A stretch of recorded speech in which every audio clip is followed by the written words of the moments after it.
Hello, everyone. Thank you so much for joining us here this evening. My name is Evan Verplu, and I serve as the Executive Director of the International Relations Council here in Kansas City. The IRC is an education-based nonprofit, and we center crucial skills like empathy, media literacy, and active listening to bridge differences of opinion and promote informed civil discourse around world events, global issues, and their impact on our community. We hold the mission of increasing our global acumen and encouraging civic responsibility. I'm very pleased to welcome you to this evening's event, which serves as the second program in our Global Goals series. We would like to expressly thank our sponsors, Stinson and Ball Stars, for their generous support of this series. Global Goals is meant to contextualize the concept of sports and diplomacy. Currently, cities and countries see large-scale sporting events as a massive opportunity to shape their public image, and countless organizations and teams are using the transformative power of sports to make positive change in local communities across continents. Today, athletes are continuing a tremendous legacy of using their voice to create positive change. And tonight, we will focus on the concept of sport being seen as a tool for peace building and conflict resolution. We'll discuss the limit and scope of sports as a peace building tool, and our panelists will share some relevant examples and tools from their careers and experiences. So we thank you so much for taking the time out of your night to engage with this topic, and we hope you enjoyed the discussion. At the end of the program, we'll have some time for audience Q&A. So if you do have any questions, we invite you to use the Q&A function down at the bottom of your screen, and we'll attempt to get to as many of those questions as we have time for. So I would now like to introduce our moderator for this evening, Tamar Falikoff. Tamar Falikoff serves as the inaugural dean of the UMKC School of Humanities and Social Sciences. Dean Falikoff comes to the UMKC from the University of Kansas, where she was an associate dean in the arts, humanities, and area studies in the College of Liberal Arts and Sciences, and a professor in the Department of Film and Media Studies and the Center of Latin America and Caribbean Studies. Falikoff is the author of 2 books, Latin American Film Industries and the Cinematic Tango, Contemporary Argentine Film, with co-editing book forthcoming. Her research interests have ranged from Latin American film studies and film festival research to assisting medical researchers in understanding language and culture in the treatment of Latinx patients and families. She earned her PhD in communication from the University of California, San Diego. Thank you so much, Dean Falikoff, for being here. Please take it away. Thank you so much, Evan, and welcome everyone. Thank you so much for being here. I'm really pleased to introduce our 3 guests. I'll be reading each of the biographies in succession, and then we'll have our first speaker, Ian Evans, apology. He'll speak first, and then we'll go in order of how I describe each speaker. So to begin, Ian Evans is an international exchange program facilitator with an extensive background in professional and amateur sport, playing soccer at the high school, collegiate, and professional levels while coaching youth aged 12 to 22, both internationally and in the United States. Mr. Evans has additional training and competency in diversity, equity, and inclusion and accessibility, monitoring and evaluation, program design, project management, and more. His passion and area of focus consists in utilizing sport as a vehicle to promote intercultural relationships and positive community change. He works as a senior program officer at FHI 360, an implementing partner of the U.S. Department of State Sports Visitor and Sports Envoy program. My apologies. So welcome, Ian. Our next speaker is Sally Nnamani. She's a Nigerian-American social entrepreneur and executive. She has spent the last decade working at the intersection of sport, social impact, social entrepreneurship, and peace building. Her act local, think global approach to her work has served well in pursuing her life's work and supporting partnerships and fundraising efforts that spans 3 continents. She is currently the United States co-executive director at PeacePlayers International, an award-winning global organization using the power of sport to build more peaceful and thriving communities here in the United States, Northern Ireland, South Africa, and the Middle East. Welcome, Sally. Thank you for being with us. And last but not least, absolutely. And last but not least, Simon Darnell is Associate Professor and Director of the Center for Sport Policy Studies in the Faculty of Kinesiology and Physical Education at the University of Toronto in Canada. His research interests include the relationships between sport, international development, and peace building, environmental sustainability in sport for development, and the place of social activism in the culture of sport. He has conducted research on sport for development in the Caribbean, Cuba, and Jamaica, and Southern Africa, Zambia, Mozambique, and Lesotho, and also examined the role of global North countries in the experiences of international volunteers in the sport for development sector. So again, what esteemed colleagues we have here, and we're going to have Ian kick us off. Thank you. Thanks a lot, Dr. Felikov. I'm just going to share a couple brief slides, introduce myself and our work a little bit. But yep, as Tamara mentioned, my name's Ian Evans. I'm a senior program officer with FHI 360, which is it's a large international nonprofit organization based, has two headquarters, one in Washington, D.C., one in the Raleigh-Durham, North Carolina area.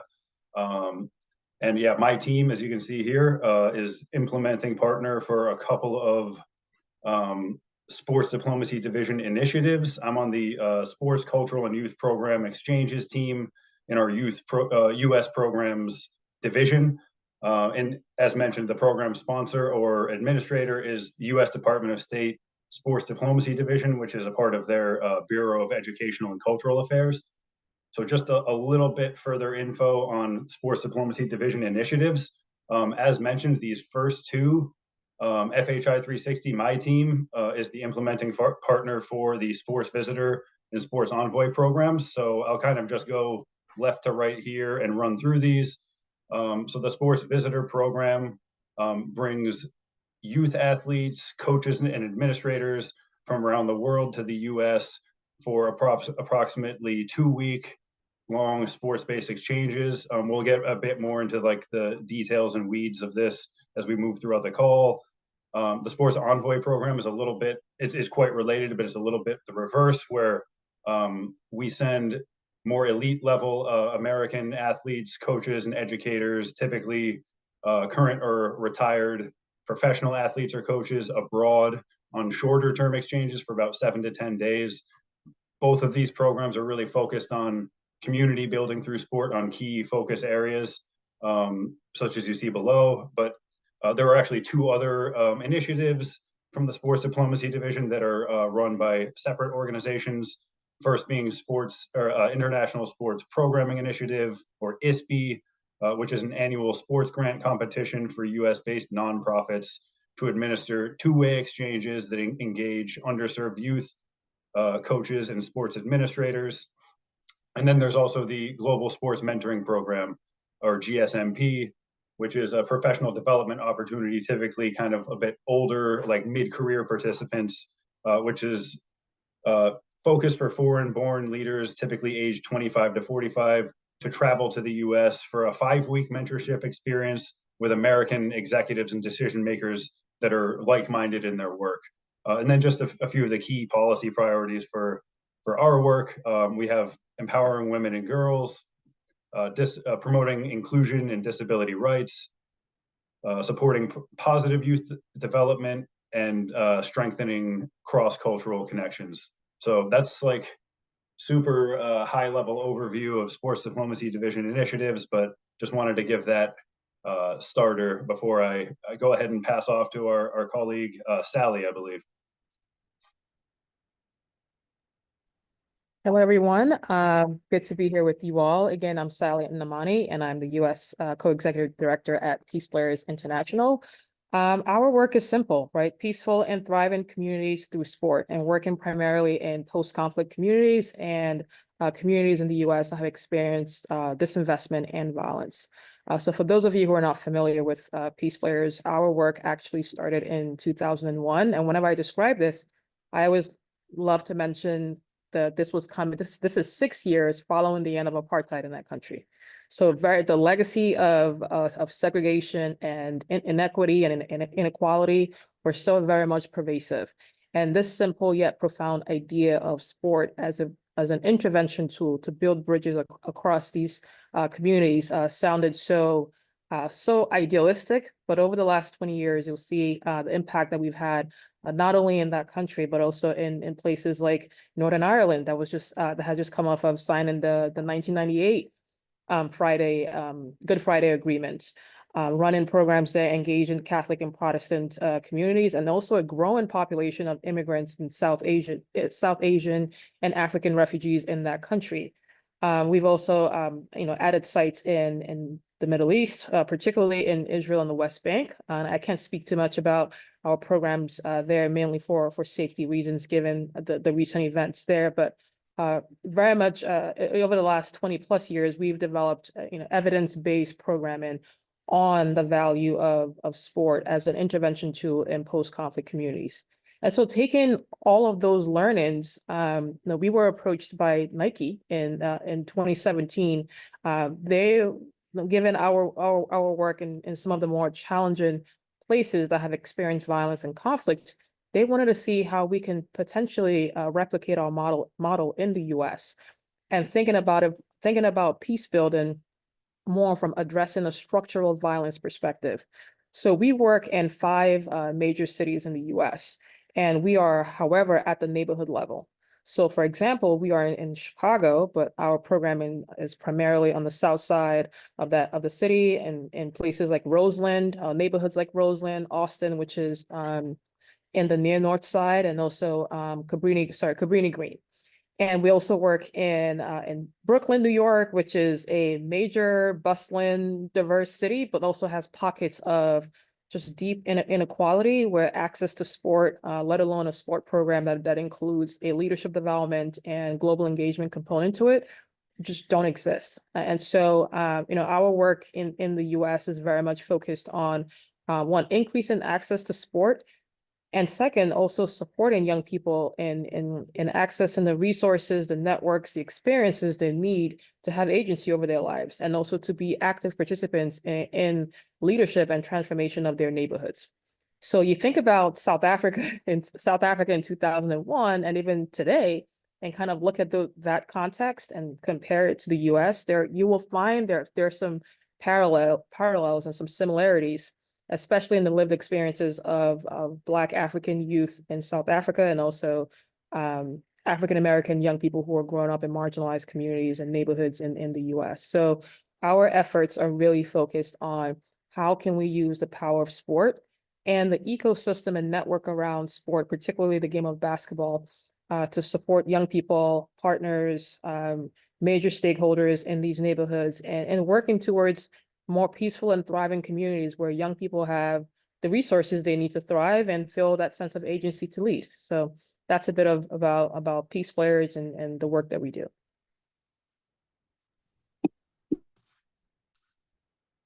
Okay, hi everybody. My name is Simon Darnell. I work at the University of Toronto. I'm very pleased to be here. I'm here today with, bringing my perspective as a social scientist. I work in a field in a department of kinesiology, but I use social science research methods from sociology, political science, international development studies to study sport and physical activity. I'm particularly interested in the place of sports in society and the way in which sport shapes the overall culture and vice versa. But for the past 20 years, I've been particularly focused on the relationship between sport and international development, and sport and peace building, and the broader global sport for development and peace sector. So I'm bringing the perspective of a critical social scientist. I want to offer 3 ideas that I wrestle with regularly as a scholar, as a theorist, as a social scientist working in this space, and hopefully this will enable some of the discussion that we're going to have today. First of all, the first point I want to make is I want to acknowledge that there's a long history of this idea that sport has a positive contribution to make to social cohesion, to social development. If you look at the history of the Olympic movement, for example, when Pierre de Coubertin revised the modern Olympics in the late 1800s, it was very much with a social mandate attached to it. So this idea of sport making a contribution to peace and development is not a new one. But we're also seeing, and we have seen in the last 20 or 30 years, particular ways in which organizations and various stakeholders have taken up this mandate or this idea of using sport for positive social contributions.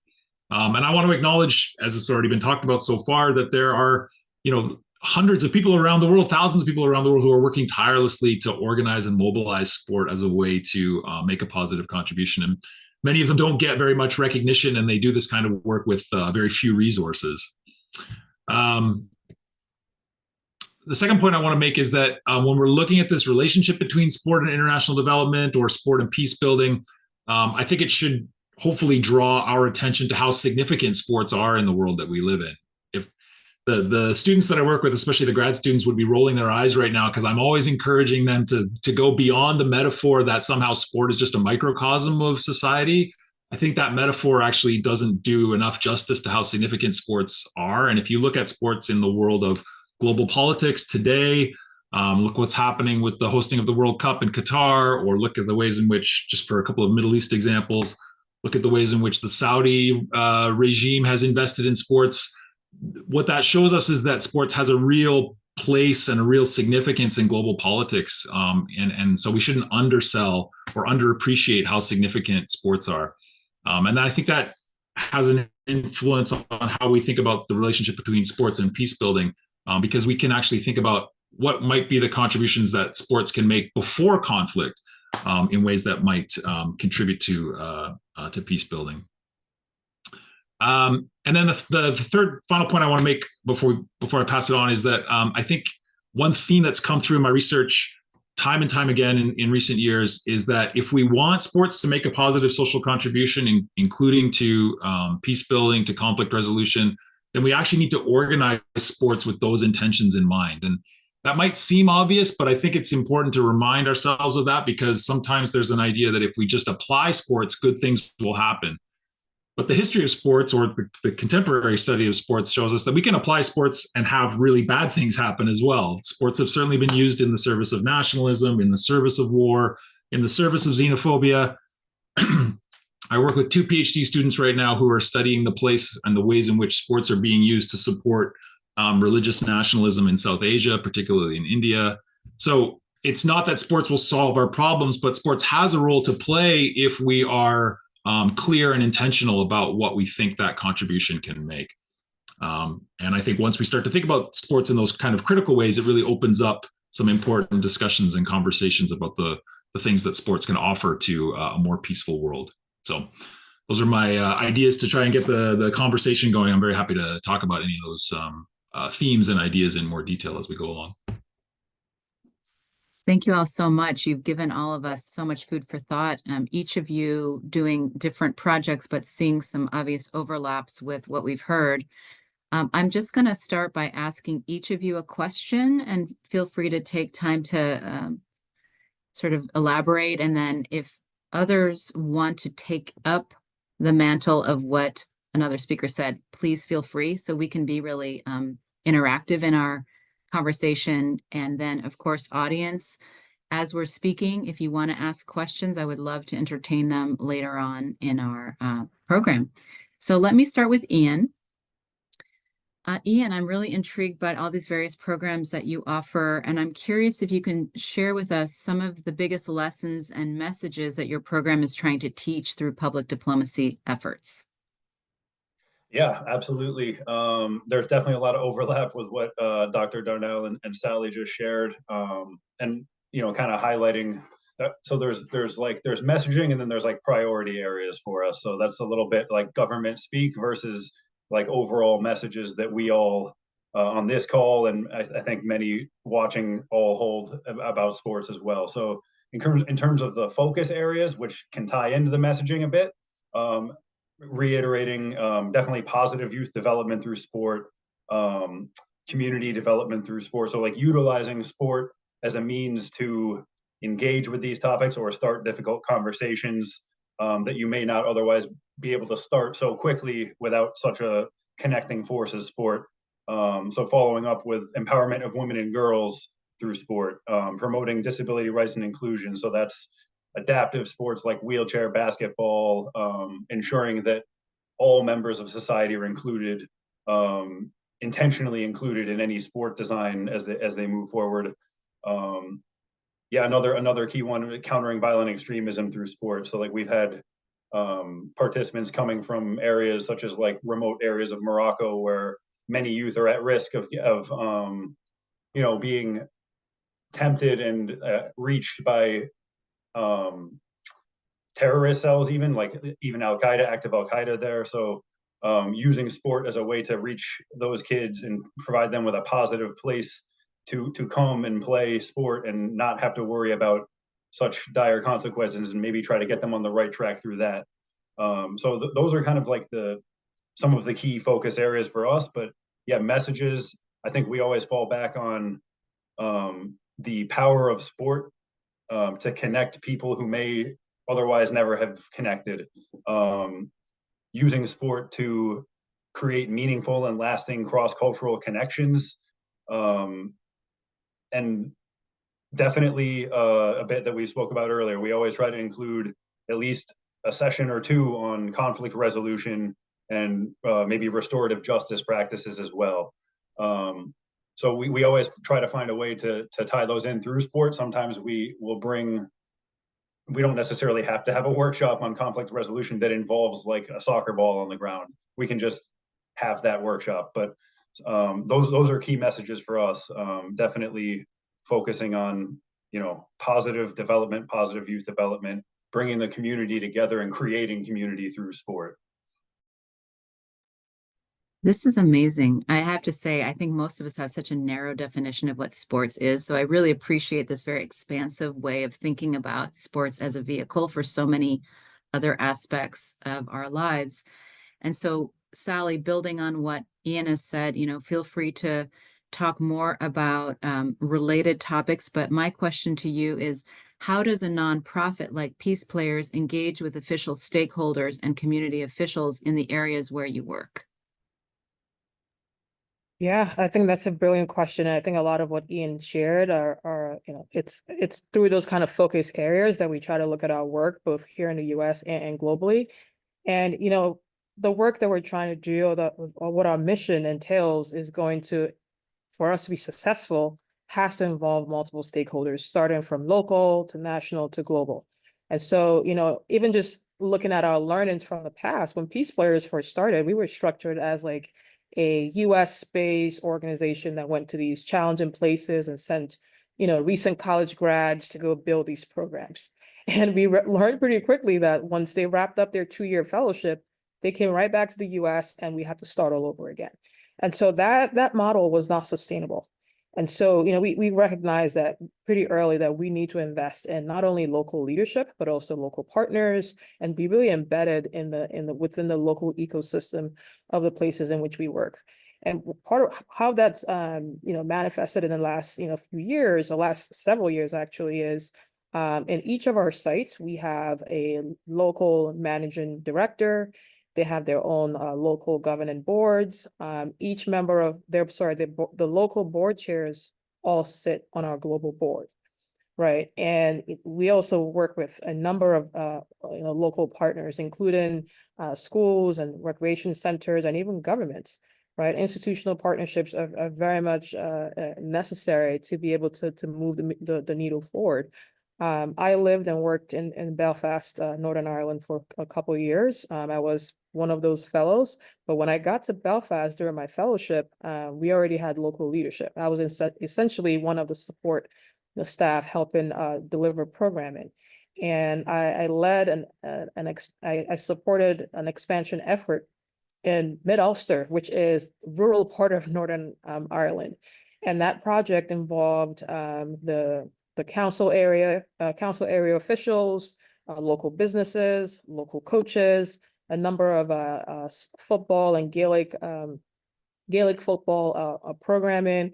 So part of how we've been able to be successful over the last 20+ years is having multiple stakeholders involved in the work. And then you fast forward to, you know, our efforts in the US. I mentioned this earlier, like we're at the neighborhood level, really block by block, and engaging stakeholders and folks who have been in their communities running sports programs, kind of like what Dr. Simon described, like there's so many organizations that are smaller and, you know, less funded who are doing brilliant work, not just in the US, but also in other parts of the world. And so we wanted to think about our efforts as a platform, and also, you know, collaborating with people who are already there and taking and being able to use the resources that we have to enhance, you know, what already exists. And so, you know, it's inherent to our success. It's part of our operating principles, is this investment in local leadership and partnerships in order to move our work forward. Thank you so much, Sally. So Simon, I am very interested to learn more about your research, and you mentioned certain countries hosting events and the politics involved. And so I would like to ask you about some upcoming events, the mega events, as they may be called, including the World Cup and also the Olympics. You know, Kansas City is going to host the World Cup, you know, among other cities. I know there are some cities in Canada as well. Toronto's So one of them. Yeah. Yeah. I thought it was Toronto. I wasn't 100% sure, but yay. Okay. Super cool. So can you speak on the role of these mega events in advancing or hindering social development goals? Yeah, that's a big question. I mean, one of the ways we can look at that is that, you know, up until I would say maybe around the turn of the millennium, the reputation of hosting sports mega events was quite poor. You know, a lot of money spent, and not a lot of social benefit outside of the you know, 2 weeks of hosting an Olympics or 4 weeks of hosting the World Cup. So what we started to see around that time, especially most notably attached to the World Cup in South Africa, was that if we're going to invest in these mega events, they need to have a social mandate attached to them. And increasingly, organizations like FIFA and the IOC have taken that on, and it's understood that there need to be some social benefits outside of sports if we're going to be investing in these sports mega events. Whether or not those promises have always been met is an interesting question. You know, the Football for Hope schools that were supposed to be built across the African continent in the wake of the World Cup in South Africa weren't always realized, according to colleagues that I know and who are working there. But I think what we've done is we've gotten to a point now where we realize that if we're going to be investing in sports at this massive scale, which is what these sports mega events require, that we need to make sure that A, that they're not doing any harm, and that B, that the legacy of these games, and that's a bit of a loaded term in this field, but that if the legacies of these events need to extend far beyond just the tournament themselves. So, you know, what we're going to be doing, I'm working with a team of colleagues in Toronto. What we're interested in are some of the human rights discourses that are associated with hosting the World Cup now. There are new policy documents that have been put in place to protect the rights of people when a sports mega event comes to town, because, you know, we know there have been issues of displacement, particularly for vulnerable and homeless populations. So we're going to try and study that and see, do these sports mega events realize their potential? Do they you know, fulfill their promises about human rights? And then, you know, maybe more glass half full, could it be that we would look at these sports mega events as a chance to have new conversations about human rights, about development, about homelessness?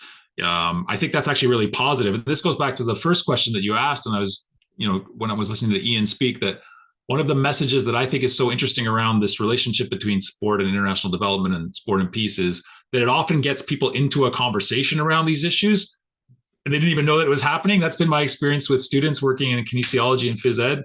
They think that they're coming to work with me on a sports course, and then we end up talking about global inequality or histories of conflict in particular parts of the world. And I think that's a really positive kind of pedagogical opportunity that sports offers us to have these broader conversations, because increasingly we just can't really ignore that sports has these political implications. Thank you so much. This is incredible. I hope that these ethical considerations can be in place before the next before FIFA, but you know, things take time, so we'll have to see. But I appreciate that this research is being done. I have a question now for Evan, and this has to do with how you might measure the effectiveness of programs like the State Department's Sports Envoy program. Can you talk about some metrics? And I remember Sally talked about evidence-based research, so I'd love to hear about that. Ian. No worries. It's not a problem to be called Evan. I essentially have two first names. Every teacher I've ever had has called me Evan for months, so don't worry about it.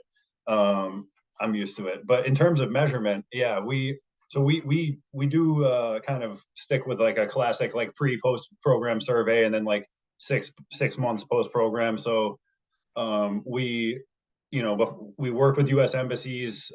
They select participants to come on the exchange programs, particularly with the incoming sports visitor program. So we'll get their contact info ahead of time and send them the pre-program survey before they arrive.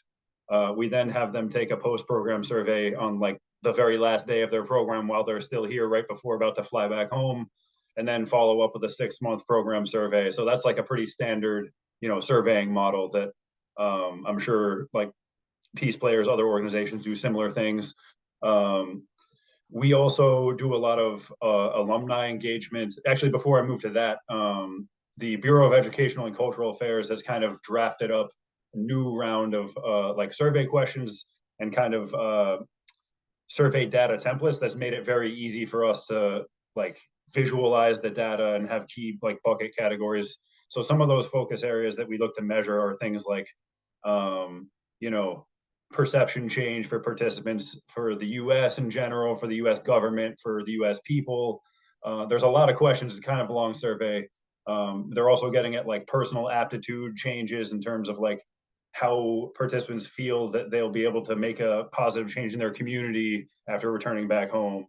And like versus how they felt prior to coming on the program. And then again, 6 months later, so we can track kind of any changes there. So we do typically see a pretty big boost in terms of like positive perception change of participants pre to post program of the U.S., particularly the U.S. people, the U.S. government, and then a lot of those different personal aptitude things, like people feel that they've gained a lot of professional or personal experiences and maybe hard and soft skills as well. So like it's pretty delineated, like pretty specific questions at times. And then we'll add certain like qualitative questions in there, like what do you feel that you've gained from like joining this program? So we'll get some good quotes out of that as well. So we do that like with every single program, and then each year we have the aggregated data as well. So that's helpful to have, and has been quite useful in measuring. Also, the Bureau of Educational and Cultural Affairs, like every few years, will then go out to alumni that are a few years out from the program, and they'll like redo a bunch of surveys on their own and like do interviews with participants and program partners as well. So say that we had partnered with PeacePlayers, they might interview Sally like down the road. So they'll take a whole look at that. So they do a very good job and make it easy for us to measure those things. And then that makes it easy for us to talk about as well. And then other than that, yeah, we do quite a bit of alumni engagement. So we have WhatsApp groups for like each exchange program, and those tend to kind of stay active for years after the fact. Yeah, we've been implementing these programs since 2017 and we're still going. So like we still have folks from chats from all the way back then that are still talking to us and giving us like personal updates, professional updates, or just even chatting amongst each other. We've also started implementing virtual alumni initiatives like mentorship programs. So like the idea behind that is like getting some of the older alumni we have and offering them the opportunity to connect with US-based youth at universities, and then also alumni of youth programs. So we have kind of like younger participants in that, getting mentorship from like mid and late career professionals, and then just basic networking programs for like youth alumni and senior alumni to connect with each other. And we find that through those initiatives, like we hear a lot more, like A, we keep them engaged. So like we hear from them more often, and then B, we'll get like a lot of like shared updates just kind of ad hoc coming out of that. So those are kind of our main, ways of measuring impact.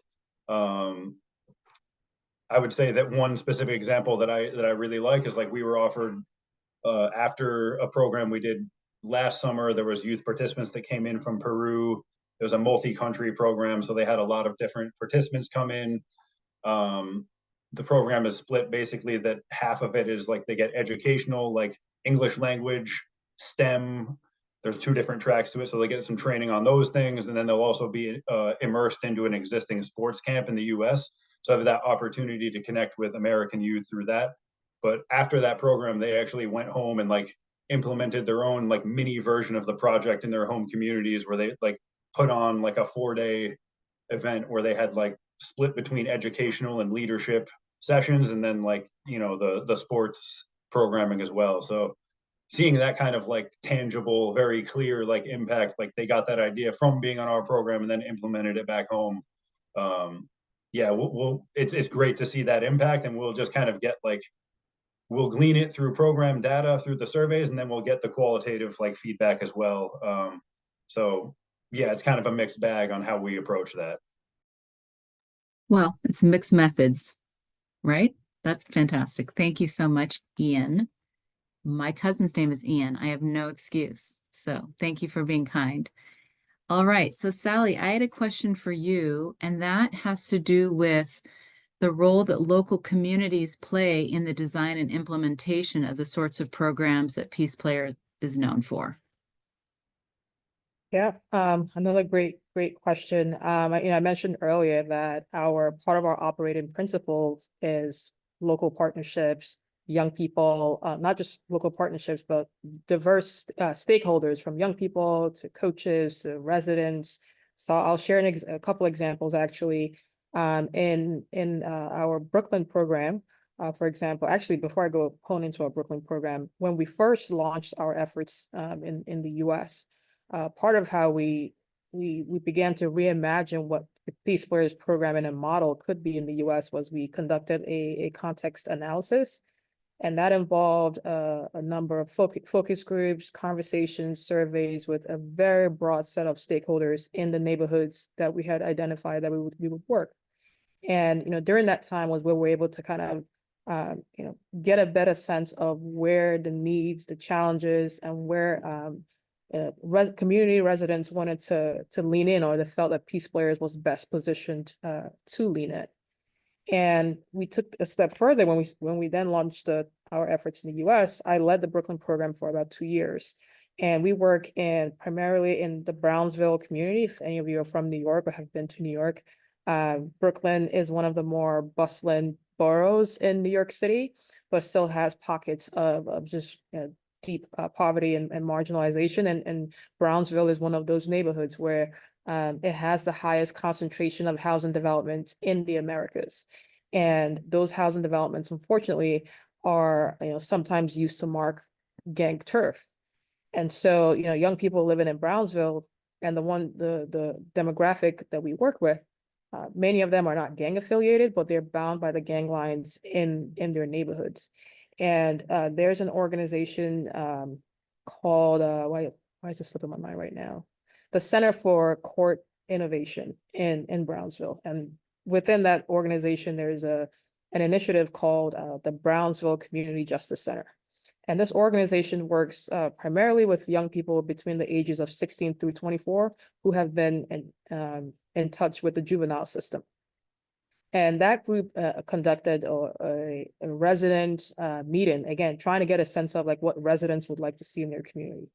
And a lot of what came up during those conversations that we were part of those meetings was, one, a lack of social cohesion, and this generational divide between younger people and kind of older generation in the Brownsville neighborhood. And they wanted to work with us on how do we develop programs that help with, one, addressing the social cohesion, creating more opportunities for young people, older residents in the neighborhood to build more stronger relationships, supportive relationships. And so we identified a couple parks within the community. Many of them sit empty due to heightened gun and gang violence during the summertime. And we worked with the residents on developing a summer programming for young people, pretty much activating the parks in the neighborhood and showing, one, the power of sport, in the sense of, our summer program and bringing together young people from different parts of the neighborhood who typically would not cross over to a certain block. But because this programming existed and because it involved multiple people in the neighborhood, older residents who were volunteer staff at that camp, that created an opportunity for us to, run a program that is reflective of our model, but also at the same time very much involved a diverse group of residents and local partners in the neighborhood. So that's just one example. I can name a number of examples in other parts, in other cities in which we work, and also our sites globally. Thank you very much. I appreciate that insight into the process. So that's fantastic. All right. So question for Simon. Could you speak to the question about how sports programs might be integrated with other development efforts to create sustainable peace outcomes? Sure. I mean, my first response to that is I think if you look at a lot of sport for development programs, maybe not a lot, but there are certainly lots of examples of sport for development programs around the world where sports are just one pillar of the programming that they're running. When I was listening to Sally speak, I'm reminded of a program that I've come to know over the years called the Child Resiliency Program. They work in Kingston in Jamaica, working with kids that have very similarly to what you're describing. So these are kids that live amongst the drug trade or are living in communities that are dealing with high levels of crime, or they've experienced some kind of violence in their family, gun violence. And once they've had those experiences, it increases the chances that they're going to fall out of the system, the educational system, the health system. So the Child Resiliency Program uses cultural activities as a way to build resiliency amongst those youth and to keep them in school and to keep them in positive social situations. And so sports is a really important part of their programming. But one thing that I learned immediately when I started working with them is that they'll use lots of different cultural activities if they're appropriate and if they make sense to the youth. So that's, again, goes back to the same issue that we've already talked about. Like, if you're going to run these kinds of programs locally, the first thing that good organizations do, I think, is they try to figure out, well, what holds meaning for the people in these communities. So again, in this case, in Kingston, that includes sports, but it also includes martial arts. It includes dance. It includes other kinds of art programs. So sports are just one pillar of a holistic approach to supporting youth development. So that's kind of like the micro level, maybe quick answer to that question. I think the more macro level is that one of the challenges for the sport for development and peace sector around the world is trying to be more integrated into broader public policies and broader public policy discussions and spheres about international development or about peace building. Sometimes I think there's still this feeling both in practice and in research that sport for development is like its own category. Like when I go to a development studies conference, which I do from time to time, it's often just me that's talking about sports, and that's not a bad thing as a researcher. But if we think about what we want sports to make as a contribution to international development, it's kind of emblematic of the fact that it's not integrated into the mainstream development sector. And that has negative implications for the quality of the work sometimes, and certainly for its legitimacy in public policy discussions. So I think that's the next stage as the evidence base becomes more robust, as the awareness of sport for development becomes more significant around the world. The next step, hopefully, is for it to be more integrated into broader policy discussions about peace building. And I think that is happening. You can see it happening at organizations like UNESCO and the Commonwealth Secretariat, who have dedicated some policy and political efforts to recognizing sport for development, but that's still a macro level challenge. Thank you. So Simon, I can relate to your point about feeling a little alone in the academic sector in terms of the research that you do. And I'm just going to share with all of you, you may be wondering, well, why is a film professor here as a moderator? And I'll just share that I'm very interested in the role of culture as a form of diplomacy. And so it's interesting, Simon, that you talk about UNESCO, because UNESCO clearly works with culture, but also sport and other architecture, music. And so I think we don't think of sports in the same category. We kind of we create these silos about entertainment. In fact, when I say that I study film, people assume I'm talking about Hollywood movies for entertainment and not films as a form of social change or communication. So I can see that there's a lot of overlaps there. And maybe what I would say is, let's put a conference together. Let's try to bring people in and get people more involved, because your programs, Ian and Sally, are incredible, and more people should be studying what you're doing to get the word out about it. Obviously, the State Department is doing things as well, but I just want to editorialize for a minute about this. This is really the time for the audience to ask questions of our esteemed panelists. If we don't have any questions, I have some, but I also really love the idea of having the three of you who may or may not know each other well have an opportunity to ask each other questions. That's always a kind of beautiful thing that we have in conferences, where there's also a cross-pollination across panels. So if you have a question, great. I can also ask questions. So maybe what I'll do is I'll ask one right now, and you guys can start jogging your minds for them if you have them. But I'll start with Ian again by asking how you might address challenges such as gender inequality and racial discrimination within sports-based diplomatic programs. This is a priority, but these are challenges, and in certain countries, they may not be as willing to work with you on them, for example. Yeah, no, that's a good point. It's that's something we come across frequently, is that everybody's at a different stage with all of these different kind of focus areas. But luckily, I guess for us, is these are two like really key focus areas for our team and our work. So I would say that the answer to this is a little bit twofold, maybe a multi-method approach again. But so one way that we address these challenges is we intentionally build sessions like this into our programming with experts in these spaces. So like we would partner with organizations like PeacePlayers International. In fact, we will be for an outbound exchange this summer, as we were talking about before the call. Sally is partnering with some members of my team and some work in South Africa to bring some American youth abroad. But just getting back to kind of those focus areas, like highlighting some of our youth programs, which we're actually transitioning from a model that used to include coaches and administrators to now being a fully youth model, where we bring, for the sports visitor program at least, where we bring in the international youth and we send out American youth.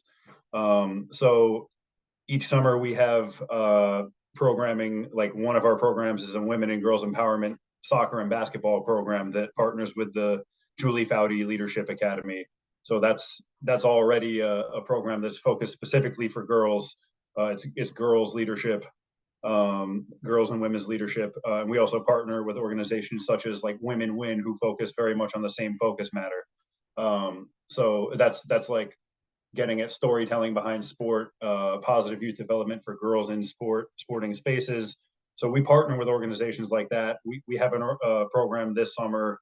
For the first time, we'll be doing a American football based program, flag football, but the focus area of that program is like civic engagement and civil rights. So we'll be in Atlanta partnering heavily with the National Center for Civil and Human Rights, for example, among other partners. And then for youth adaptive sports programs, we partner with entities like Mobility USA, Endeavor Games. So we really try to pair with experts in that space. Not to say that our staff can't speak to it, but there are other entities that focus much more closely on those specific focus areas, and we really want to partner with those organizations. Would love to partner with Dr. Darnell, but unfortunately we have to focus on US-based organizations, being a US government program. But if you're ever working for a US organization, let me know. We'll give you a call. But other than that, we do also like internally prepare our staff for having these difficult conversations. For example, this past November, we actually just did like a 4-week session with a DEI consultancy that we've been working with closely over the past 4 years as an organization to prepare our staff specifically to have these difficult conversations focused on either women's empowerment. We really were focusing a lot on things like, gun violence in the US. We get a lot of questions about those types of things that might just come up out of nowhere from participants that are, they're in the US, with us for 2 weeks at a time. My staff, like, we are with them the entire exchange that they're here. So things come up, they have questions about the United States culture that we're their primary contact, so they're going to ask us. We have staff of color on our staff, and like that tends to mean that if there's any questions about like racism in the US, most people are asking them the question instead of like maybe white staff. So we have sensitivity training and like learn specific tactics and practices for how we can enter those conversations, like that we're doing so on a space that's good for our mental health, B, allowing us to like engage with those topics honestly and openly, but also C, we're a diplomatic program, so we want to approach those questions diplomatically as well. So I think those twofold of like partnering with real experts in these spaces and then preparing our staff internally with like also partnering with experts on those trainings is how we address those types of questions and challenges. Thank you very much. So I wonder if there are any questions from any of you? I have a question for Okay. Dr. Darnell. Part of one of the challenges that we hear in most cases around sport for development and sport for peace building is just a lack of just not enough sufficient data making the case for sport for development. And in your world of academia, what are the trends that you're seeing from an evidence-based standpoint that you can share with us, and also I'm sure with the group or our audience who are with us today? Yeah, I think this is a really important topic. I was going to ask some questions about this as well. I mean, a couple of things come to mind. One is that I think what academia has done, and this is probably frustrating for people who are working in the field as practitioners, is academics have in some ways complicated the process of monitoring and evaluation in sport for development, right? Like it's actually a pretty complicated thing to do. I'm sure you know this is what I was going to ask for your perspectives as well, but it's a complicated thing to do to design a research study that effectively analyzes whether or not a sport for development program is doing what it says it's supposed to do, or whether it's effective. Like for example, if you get the positive results of a sport for development program, can you still say with certainty that it was actually sports that made the contribution to a young person's life? Like one thing that we know from youth studies is that kids are actually, especially in marginalized situations, are living really complicated lives. There's a lot going on, and sometimes the research study doesn't get to that full complexity of their lives. Then there's also the question of like whose interests are being served when we're doing monitoring and evaluation. One thing that I've come across a few times in my work in the field is, especially with small organizations who are working on a shoestring budget, they've said to me, we know this project's working because we're here every day with the kids. We can see their development over time. But the reason we have to document it is because we have to send this back to our funders so that they keep sending us money to run the program. What we'd really like to do, they say to me, is just take this money and do better programming instead of having to, quantify our results. Which is, I'm not arguing against monitoring and evaluation. I'm just saying that, there are complications around it.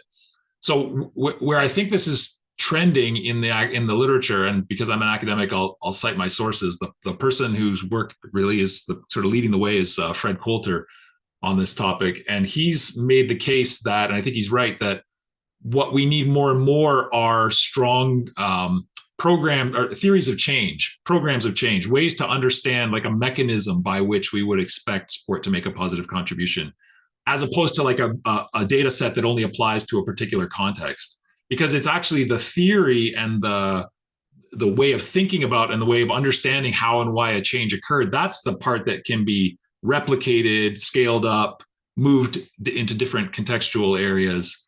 A data set is probably relegated only to the place where it was derived. So more and more I'm interested in, and that doesn't mean we have all of those theories in place, but that's an interesting way to think about, for me anyways, to think about like where can we go next? Can we actually develop some robust theories of change that would help us to understand how and why sport can make these kinds of contributions? I want to jump in because you're saying theories of change. I also international development background, got masters in that. That was kind of like focus area. So hearing theories of change is bringing me back to classroom. But no, it's definitely like, I think that's a key point of like not focusing just on like this very specific data set of what may be happening in like this part of Joburg specifically, but like what's the bigger idea and like mechanism or momentum behind that can be applied to different contexts.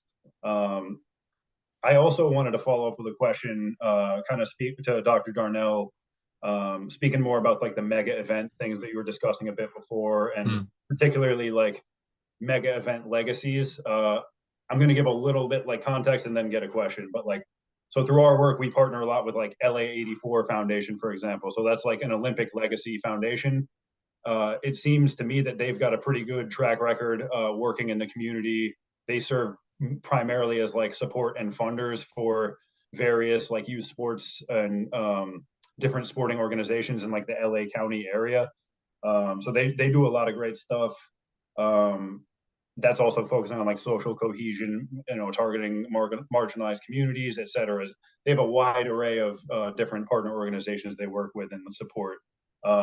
But like kind of shifting that to the World Cup like legacy, do you see a difference in like the legacies of World Cup versus Olympics? Like, it seems to me that maybe Olympics are a little bit further down the road on like being on that trend, whereas World Cup may be trying to catch up a bit. And like we've seen I know that the Olympics has a lot of issues as well with like, displaced peoples in terms of like tournament prep. We've also seen quite a bit of that with all the recent World Cups, really. So I was just wondering if you see like a marked disparity between like Olympic versus World Cup, like legacy and social programs. And then maybe like a secondary question, do you see with this upcoming 2026 World Cup for CONCACAF, like Mexico, Canada, US, that there's like a clearer plan in place there for these types of like social add-ons, or is it kind of like par for the course for what we've seen in the past? Yeah, good questions, big questions. I actually do think it's a fair, what you're saying, I think is a fair analysis that the Olympics have had traditionally and more recently have had more of a social mandate connected to them. I think part of that goes back again to like the revival of the modern Olympics, but also that the hosting of the Olympic Games is, at least from the IOC's perspective, is part of the Olympic movement, which is what they consider themselves to be the stewards of. Right? The IOC doesn't host the Olympics; they run the Olympic movement, which is supposed to be a movement in support of humanity. So that's always been fascinating because that's the promise of the Olympics, and that's what we can sort of use as a way to kind of hold them to account. And the World Cup, FIFA doesn't have that same kind of mandate. I think the politics of FIFA are a little bit more stark as well. I mean, it's pretty clear that Qatar was awarded the games because of some kind of bribe that went on in France and that was brokered by Sarkozy. So I mean, like the level of international politics that go on in the World Cup are pretty significant. Is this World Cup going to be different? Maybe, but because I think people are more aware of these issues, and I think there is a stronger human rights discourse and a stronger social development discourse attached to things like the World Cup. I mean, the ongoing question is, do we need to have, if we want to make a positive social contribution through sports, do we actually need to have these mega events in order to do that? I think there's kind of this opportunity cost question. We could decide to put that money into social programs without hosting the World Cup. And I say this as somebody, I'm going to watch every single game of the World Cup. Like, this is not a bashing international football. I love it. But, there's that kind of question. And then I think what we're seeing in a city like Toronto is actually some pretty traditional politics playing out, because this happens in sports mega events all the time. The government that was in place at the municipal level when the games were awarded is now different from the government that we have now, right? So our new mayor, who's radically different in her politics from the previous mayor, has inherited this new portfolio. Now the plans are changing, and like, this is what happens with these kinds of sports mega events. So one of my mentors at Dalhousie, David Black, who works in political science, has been talking about these, like this winner's curse, right? Sometimes you win the hosting of the World Cup, but now you've got the burden of actually following through on all these promises that often get made, years and years before the games come due. So I think some of those politics are still playing out, but I am optimistic that if Toronto, like if a city like Toronto handles it properly, because this is a rapidly gentrifying city, that we could see some positives coming out of the World Cup. But that's why we're particularly focused on like what are the policy promises, and are those promises going to be realized? We'll see. Thank you so much. I thought the questions that you asked were amazing, and this is exactly the spirit that we're trying to engender with a panel like this. So I just want to thank my three participants for their expertise, their devotion to this subject matter, and for taking the time to really share out the work that you do, the really important work that you do. And though the audience did not necessarily ask any questions, they are still hanging on. They are listening with bated breath, and I'm sure they're learning so much as I did. So without further ado, I want to pass the baton back to Evan Verplu, who's going to tell us about upcoming programs. Thanks again to you three. You were amazing. Thank you so much to you, Tamara, for your expert moderating this evening. And I would like to echo my thanks to each and every one of the panelists for joining us with this this wonderful program. It was thrilling to be a part, and it was such a fruitful discussion. Really sincerely appreciate your time and energy that you brought. I would also like to thank our sponsors, Stinson and Ballstars, who really helped make this series happen for us. The series will be continuing with our third week. Next week will be a Zoom program as well, Sports and Social Justice. That's going to be on Wednesday, March 27th from 6 to 7 p.m. Central Time. And then on Wednesday, April 3rd, we'll be back in person at HJ's Youth and Community Center here in Kansas City to close out the series with Sports and Soft Power. Again, that's on Wednesday, April 3rd from 6 to 7:30 p.m. So we hope to see you at the remaining programs of the series and also future IRC programs in the future. So please enjoy the rest of your evening, and we'll see you soon.